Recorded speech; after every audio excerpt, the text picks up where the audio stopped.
Hey, I'm Baz. If you're anything like me, you don't have hours and hours to sink into every game. That's why I test whether a game can hook you in just the first 20 minutes. If it can't, then it might not be worth your precious time. These days I split my time between work, family and gaming, and let's be honest, gaming usually comes last. So when I do manage to carve out a session, I need that game to deliver, and fast. Today I'm revisiting a game that holds a very special place in my heart, Resident Evil 4. Originally released in 2005 on the Nintendo GameCube, it later landed on the PS2, PC, Wii, and seemingly every console since. I'm playing it on Steam in 2025. This game was a massive departure from the fixed camera angles and slow burn horror of the early Resident Evil titles. It was bold, action-packed, and completely genre-defining. Developed and published by Capcom, Resident Evil 4 stars Leon S. Kennedy, the floppy-haired hero from Resident Evil 2. It ditches zombies in favour of creepy, parasite-infected villagers and features a more cinematic, over-the-shoulder perspective that would go on to influence basically every third-person shooter that followed. The game introduced revolutionary mechanics at the time, like precision targeting, quick-time events, and an inventory system that almost felt like its own minigame. It's still widely considered one of the greatest games ever made, but how does it feel now, 2 decades later?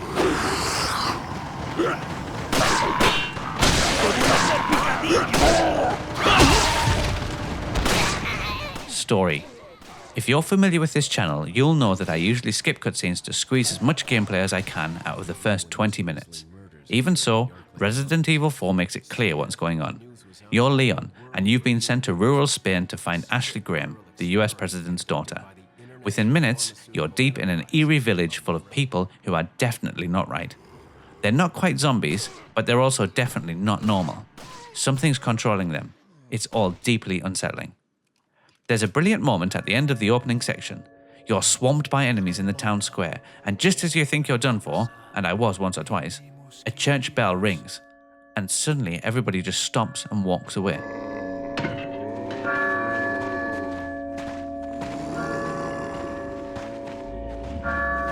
Lord Sattler. It's chillin'. The world building is phenomenal. The tattered clothes, the dusty interiors, the oddities in each home, and even the animals wandering around. Every detail just adds to this mystery. And while it's not the deepest narrative hook, it's effective. Score, 8 out of 10. Controls. Let's talk about the elephant in the room, the controls. Playing Resident Evil 4 in 2025 with an Xbox controller on Steam, I was shocked at how awkward it felt. Aiming locks you in place, which was revolutionary back then, but now it's clunky and frustrating. You expect to use a trigger to shoot, but nope, it's a face button. Reloading is also a 2-button dance that stops everything mid-fight.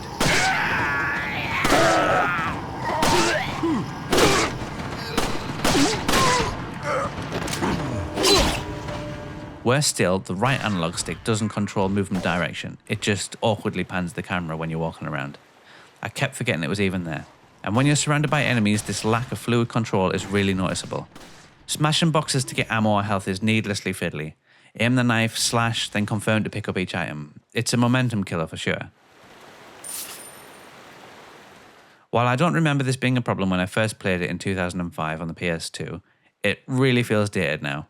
Maybe a mouse and keyboard setup would help, but on a controller it's a little rough. Score, 5 out of 10. Atmosphere.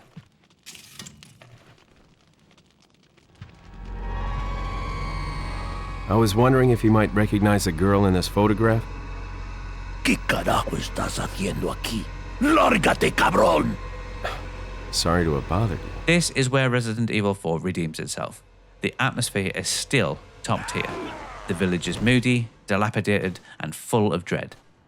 Ambient sounds like wind, creaking wood, and distant murmurs do a great job of setting the tone. There's minimal music, which actually works in the game's favour. The silence is deafening at times, and when the soundtrack does kick in, it's intense. Chainsaw.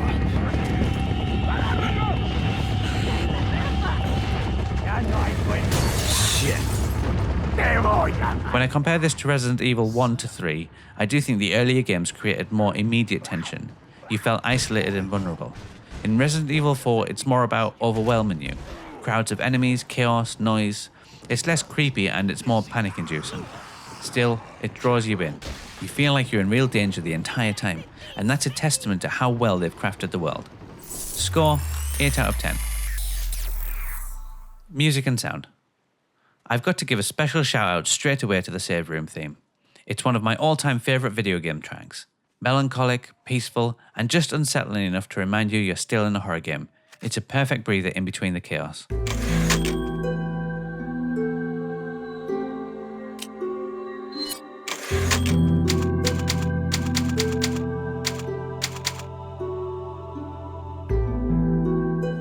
Outside of that, the music mostly exists during fights, and to be honest, it's very reminiscent of Silent Hill in its intensity.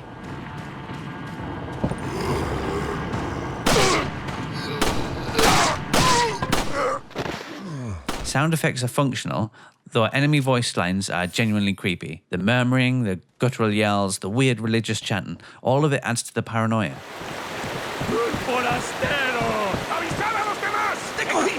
I only wish the game had a bit more ambient noise. Wind, footsteps in the distance, more creaks, just something to fill in the quiet moments, just a little bit more. Still, a very strong showing. Score, 7 out of 10. Graphics and style. Even in 2025, the game is a visual treat. The desaturated colour palette, murky textures, and dirty environments feel incredibly deliberate. The blood, the grime, the way the buildings feel lived in, it all adds to the immersion. Character models look chunky by modern standards, but they do hold up thanks to the great design. The enemies in particular are grotesque and convincing. ¿Qué carajo estás haciendo aquí? Lárgate, cabrón! Sorry to have bothered you. That said, some things have aged less gracefully, like how items glow brightly on the ground, breaking immersion just a little bit. But back in the CRT days, that was probably essential. I love the item menu design and how each pickup looks when you find it. Overall, it's stylish and moody, and it still works beautifully. Score, 8 out of 10. Gameplay. So, my first 20 minutes consisted of creeping through the forest, taking out my first enemy, exploring a village, and then getting absolutely swarmed in a terrifying showdown in the main square. I barricaded myself in a house, only to be interrupted by a chainsaw-wielding lunatic smashing through the door. Still one of the most pulse-pounding moments in gaming. Combat is chaotic. Enemies are relentless, and with ammo so scarce, every single bullet counts. There's a real sense of desperation. That said, it's not without its flaws.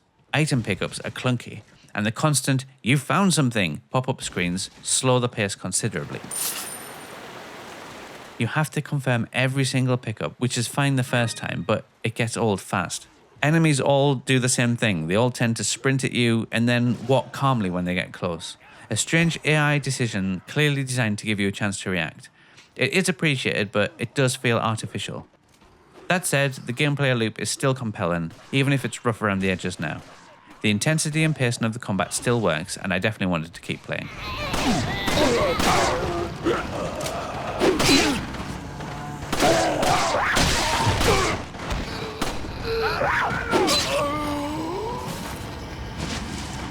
Score, 6 out of 10. Final verdict. Is this worth 20 minutes?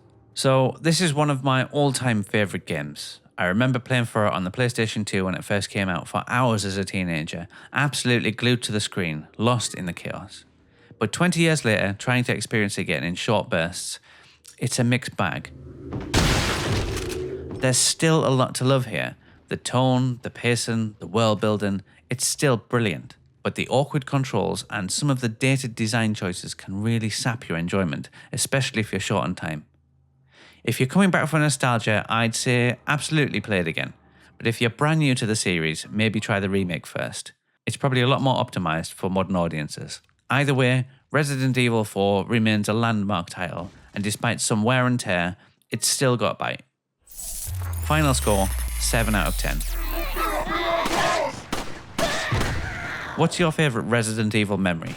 Did Resident Evil 4 blow your mind when it first came out like it did mine? Let me know in the comments. And if you enjoyed this little review, please drop a like and hit subscribe. It really helps the channel out. I cover both retro classics and modern releases, and there's always something new on the horizon. Thanks for watching. See you next time.